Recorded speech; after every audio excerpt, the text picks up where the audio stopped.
Hey, welcome to Just Cook with Michael. I'm Michael Santos, and today we're going to make a dish that is extremely old. This dish dates back to the 14th century, and it's called feijoada. Feijão in Portuguese means beans. This is a bean dish that is seen throughout Portugal from north to south, seen on Madeira, the Azores.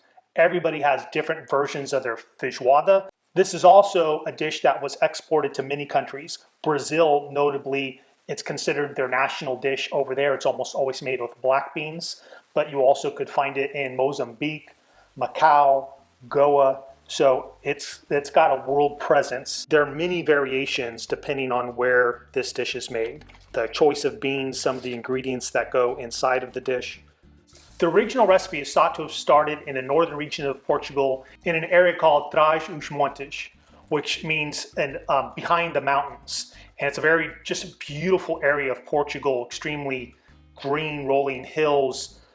They refer to the original recipe as Feijoada Transmontana. This recipe, a couple things very common in that area are red beans that they use. I've been soaking these for about 8 hours. That's an important step. You can see first I put in water, and then for about every liter, a liter and a quart of water are very similar in volume. So I add about 3 tablespoons of salt per liter of water. That gives you a nice brining solution to bring some salt into the beans, and it also softens them up. These are the soaked beans here on my right side. You can see they're much plumper. They're probably about twice the size of the other ones. But one thing to notice is this one here, that was also soaked, and this one too, and these are a little smaller. So there's definitely inconsistency in beans, and that's one reason why it's good to have that 8-hour soak if you're using dry beans. Again, probably a lot easier just buying cans of already prepared red beans, but if you're using any type of dry bean, that 8-hour or more soaking just helps you achieve a more consistent product. A few key things that are common to this feijoada is pork products. This is kind of a peasant dish, so it's a dish where they say they used all parts of the pork except for the squeal. So this is an area where, you butchered a pig and the head would go in the pot. The ears, tail. Today I'm gonna use pork feet. You could use pork knuckle, and that adds a lot of flavor. Those bones, that collagen again. Collagen, when it gets heated up, turns into gelatin, and that gives a really nice silky texture to food. It's almost like gives the same texture as fat, except it's not fat, it's gelatin. Obviously today, a lot of people aren't using the quote funny parts of the pig. So you can skip this step. You do not have to use like pork knuckle, hocks, pork feet. If you skip this step, it will save you about 2 hours. You just could jump to the part where we're gonna add in some chopped up pork shoulder or pork butt. But if you do use like pork's feet, pork knuckles, some of the parts of the pig that have bones in it, then you definitely want to give it at least a 2 hour to 3 hour head start to allow it to pull out all the gelatin and tenderize that meat. Now you want to cube up either your pork shoulder or pork butt. I use about 2 pounds. Pork butt is not the butt of the pig. It's actually part of the shoulder of the pig also. I'm going to add my chopped up pork belly. Here I have some pork's feet. And again, the pork's feet, mainly it's adding flavor. It's almost like you're making a stock from this. There's not a lot of meat on this, but it's more gelatin and flavor from the bones. All right, now is where we're going to cook the pork that is going to take the longest. So if you have like pork's feet, pork knuckles, anything different like that that requires a lot of time to break down protein and also to break down the collagen, you want to start cooking that first. So I'll add in a little bit of olive oil to our pan, some of the pork belly,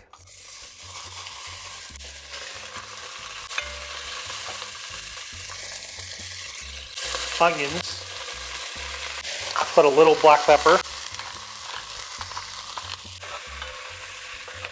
Now I'm going to season the onions. Now I'm going to add in about 1 cup of white wine. Our pork's feet.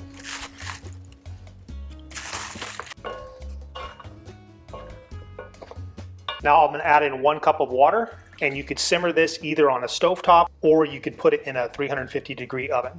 I'll cover it.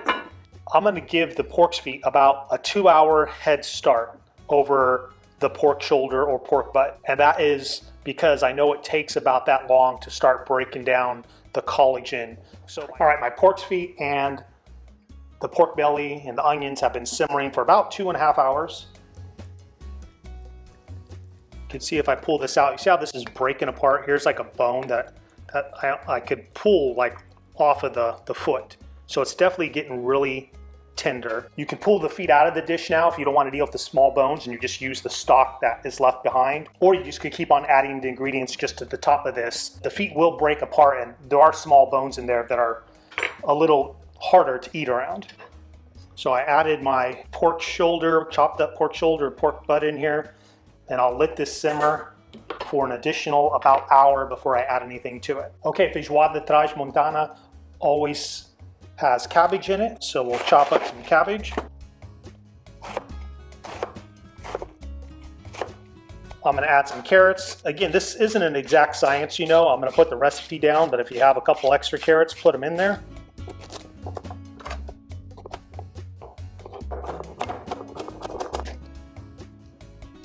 Now you want to add in 4 to 6 bay leaves.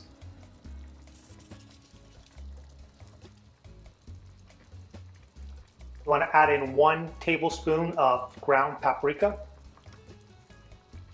And you want to add in 1 whole bulb of garlic.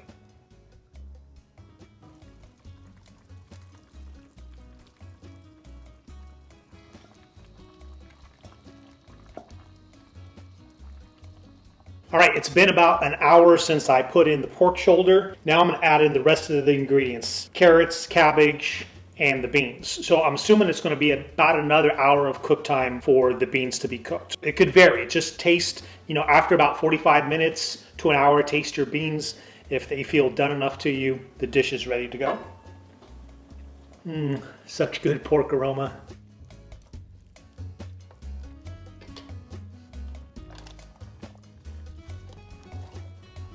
Now I'm going to add in the sausage. I'm using linguiça. You could use chourico, or a lot of times morsala. The Portuguese blood sausage is added to this. Cabbage. If it's summertime, you could add fresh chopped tomatoes or 1 can of diced tomatoes. And now I'm going to add in my beans. So these beans are not cooked at all. These have just soaked for probably about 12 hours now. I am going to let it cook for at least like 40 minutes. Then I'll test the consistency of the beans. I'll also test for flavor, see if I want to add in more salt, more black pepper. All right, I checked it after about 45 minutes. The beans weren't even close. So it took about another hour and a half after I added the beans to be really tender. But they're done now, and it is delicious. I didn't add more salt. I did add a little more black pepper to my taste. The flavor is just incredible. And you can see if I get a little piece of pork here, how that just breaks apart. So like the pork shoulder is just broken apart. That came out great. The flavor is awesome. So the total cook time from when I started cooking the pork's feet is about 5 hours. But you could eliminate for sure 2 hours by skipping really tough pieces of meat like that, and just start with the pork shoulder. Another thing that saves a lot of time is if you use canned beans instead of dried beans. Feijoada. It smells so good. Thanks for joining me. Now go cook for someone you love.